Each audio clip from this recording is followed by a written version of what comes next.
नहीं दुनिया से पागल कहे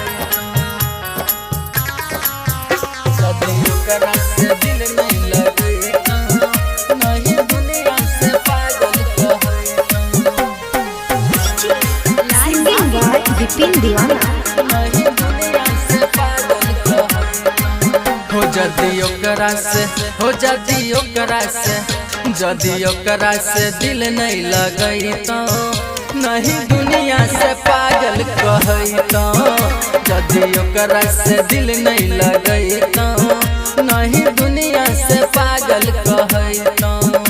ऐसन गलती जे ना कैले रहता गम के लोर से ना लहई तो जदी ओकरा से जदी ओकरा से दिल नहीं लगई तो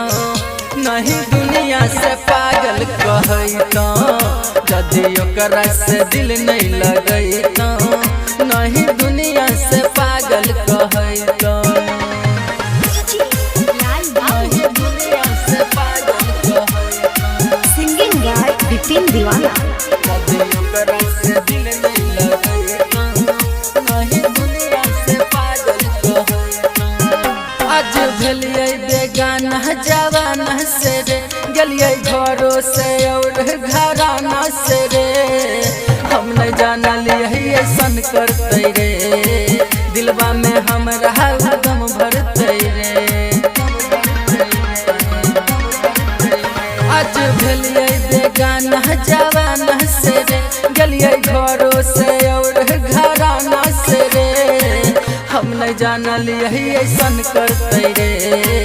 दिलवा में हमरा गम भरते रे बोझ लगे छै अब हमर जिंदगी नहीं लब वाला कुआं में गिरता जदी ओकरा से दिल नहीं लगई तो नहीं दुनिया से पागल कहई तो जदी ओकरा से दिल नहीं लगई तो नहीं दुनिया से पागल कहई तो नहीं दुनिया से पागल कहई सिंगिंग बाय विपिन दीवाना। जदी ओकरा से दिल नहीं लगई तो नहीं दुनिया से पागल कहई सभे जानत रहिए तैयो के लेलिए प्यार आज हमरे से खापा भेलै हमर यार ई तो बीमारी छिकै बहुते बेकार केना बताइयो सुन तोरा रे यार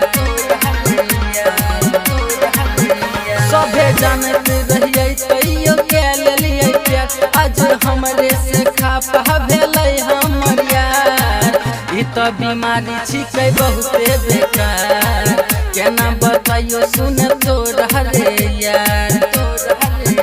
खलकै ठोकर विपिन दीवाना कस गोविंद गोल्डन से पूछै तो जदी ओकरा से दिल नहीं लगई तो नहीं दुनिया से पागल कहई तो